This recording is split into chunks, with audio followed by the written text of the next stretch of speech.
I wrote a short story called The Assassination, and it really doesn't get much love compared to my other stuff I've written at the moment. So I want to make a quick little video highlighting it because this was a particular topic I explored.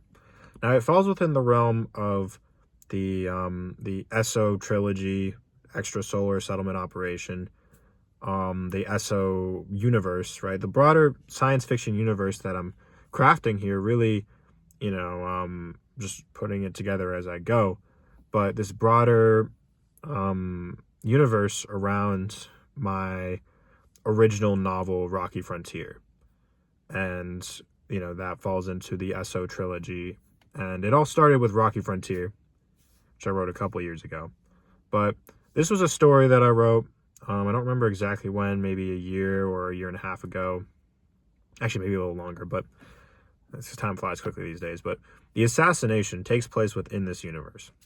And this is a universe where we have, humanity exploring nearby star systems, but it's a massive endeavor to do it. And you have this ESSO company that's sending transport vessels with just a couple hundred people. It takes them 10 years to get there. They're frozen when they get sent there. Huge operation to explore and start to settle nearby planets. And ESSO is headed by this broader corporation called SOMTA. And SOMTA, their kind of origins is interesting, and I have a couple of like documents about it on my website. But SOMTA, basically, they got started with AI and technology, and then they got really into space, and building space stations and settling within the solar system, and eventually decades later they're getting this big backing from the global government. They start the ESSO program. They're settling interstellar planets. But one of the interesting things about having a global government in my setting is kind of that in-betweener stage where okay, we've united the nations on Earth somehow, right? Basically it would take dramatic events for that to happen. That's basically how that goes.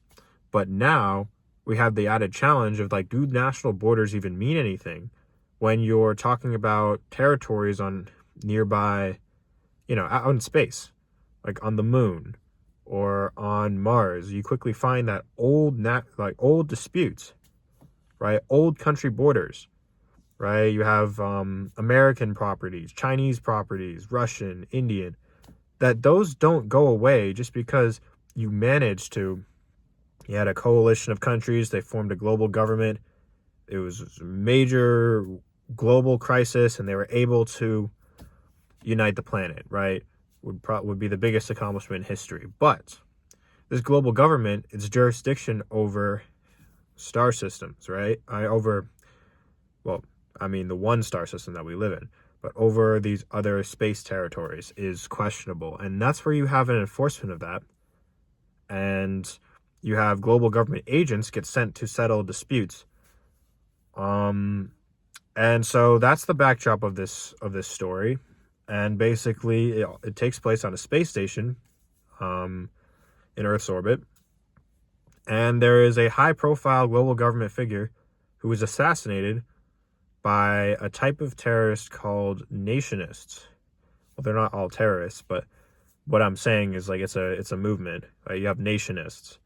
And that's basically what that means, is people who want to reestablish their nation, whatever that may be. So it's a broad term for all sorts of nationalists, whether that's American, Chinese, Russian, Indian, whoever, right? They want to go back.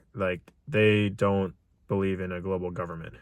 So, or maybe, for example, it's more complicated. Maybe specifically on the moon, which is called Luna in this story, they want, their national distinction. They're afraid that the global government is going to try to globalize the moon as well.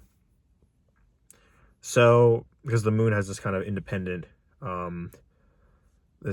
feeling, quasi independence. So anyway, there's an assassination of a high profile global government figure, and as a result, this takes place on a SOMTA space station.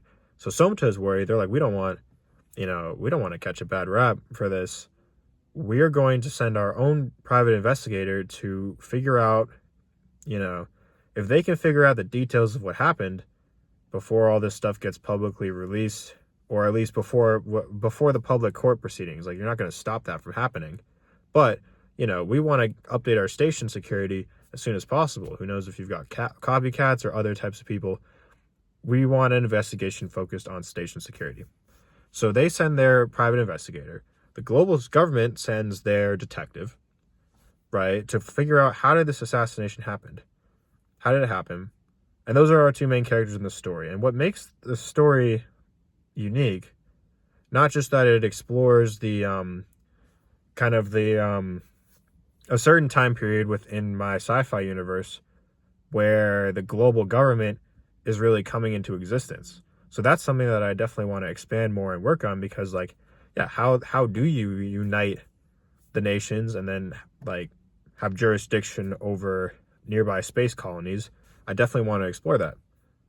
But there's also an interesting premise here of this assassination on paper is impossible, because they didn't find any nearby ships in the area or any, evidence. Basically, a little bullet went through the wall, like a sniper shot, went through the wall of this ambassador's bedroom.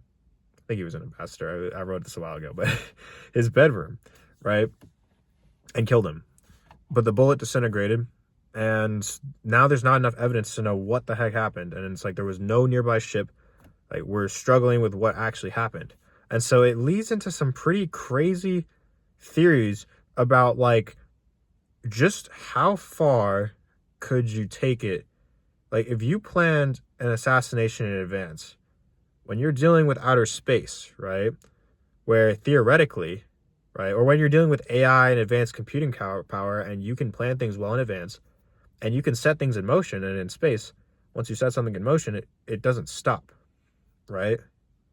So what kinds of techniques could be used for futuristic technologies? And that's basically, I guess that's the level of detail I'll get to there, because that's the kind of speculation it gets into. It's what kind of, I don't want to give away the story. It's not a very long story. You can go check it out on my website, www.janefargo.com. Link in the description. And it's under stories in the lore tab. But yeah, what kind of techniques could be used for futuristic assassinations? That's all I'll get into. And I think, the story is, it's not particularly long. I think you guys, especially if you've enjoyed my other writing, I think you'll enjoy this one, because I think it has a very interesting premise, and it takes place in this intermediary time period, and I might just write more short stories in that time period.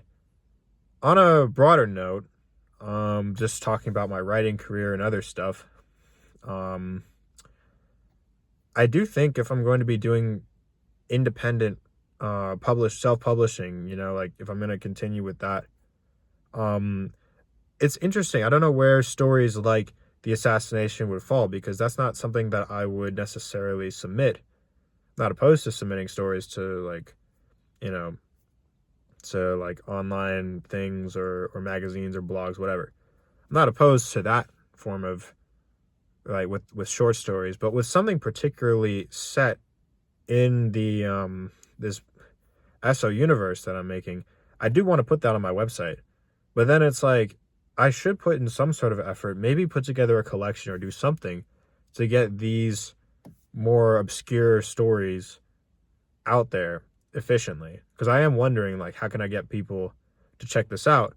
I don't bring it up directly in any sort of call to action in Rocky Frontier or Deadlock or anything. Yeah, it's on my website. Maybe I just, I'm kind of debating. Do I leave it just on my website for people to check out and come across if they're curious? Do I promote it? Do I put it in a collection? I don't know. With short stories, it's a bit trickier than with, my novels. I just put them out there and promote them directly, and it's, it makes sense, and you can order a copy. But for example, would I sell this short story in print? I don't know. It might just be online. Like it would only make sense to sell it in print if I put together a collection of short stories, and that might be cool. I don't have enough at the moment, or a common enough theme to put together like a book that's a collection of short stories. It's particularly within the ESSO universe. And even then, would I be the one to want to write all of them? I would honestly want other people to write some of them. I think it would be very cool to see other people's take on this world I'm developing, this universe. But anyway, those are just kind of some thoughts. Yeah. Check out the Assassination if you're interested. I will be writing more short stories in the future alongside my novels. Really enjoying it. And yeah, have a good day.